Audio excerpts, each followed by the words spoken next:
fratelli, alcuni erano già in azienda, stavano lavorando già qua, alcuni erano fuori o comunque erano rientrati, anch'io lavoravo in un altro settore. È arrivata questa opportunità di affittare inizialmente la Malga Vazzo e quindi siamo tornati tutti, diciamo.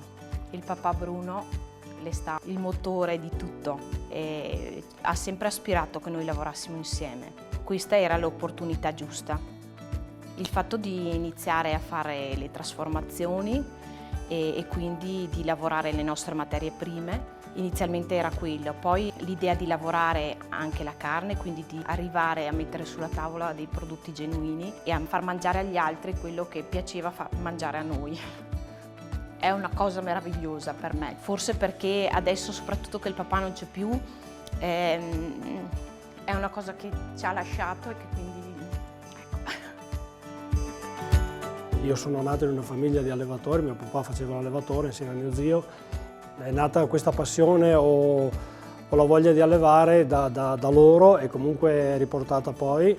Abbiamo trovato un'azienda di una certa dimensione qui vicino alla nostra, storica, e quindi abbiamo preso questa con i fratelli e tutto, ed è stata una passione che abbiamo portato avanti, ci piace la zona, ecco.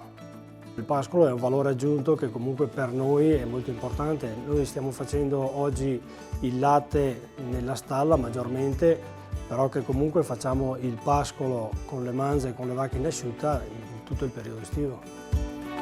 Noi produciamo tutto quello che ci dà la mucca, latte, formaggio e carne. E dopo abbiamo il punto fisso, il punto fermo alla Malga, con lo spaccio, e dopo l'agriturismo che trasformiamo, e dopo l'automarket che facciamo i vari mercati nelle piazze di Verona e provincia. Il primo periodo non è stato, nel senso, perché stare con una mucca e davanti alla gente non è la stessa cosa. È una soddisfazione che ti dà merito, perché trovi l'emozione che c'è nella gente che compra i tuoi prodotti. Questo forse è il punto migliore di tutto quello che facciamo. Riuscire a far rivivere le malghe è una cosa importante. E siccome è storia, tradizione e patrimonio della nostra cultura, è giusto darle a chi vive come noi, di lavoro, di tradizione, di mandria. Abbiamo voluto recuperare Malghe Campegno perché comunque fa parte della tradizione del nostro lavoro, fa parte delle malghe che erano comunque storia e patrimonio di quello che è la cultura dell'agricoltura fatta 50 anni fa. Vogliamo ripresentarle in chiave moderna, ripresentarle per i visitatori, ripresentarle per la nostra tradizione di produrre e comunque per aprire le porte a chi comunque vuole visitare la Lessina.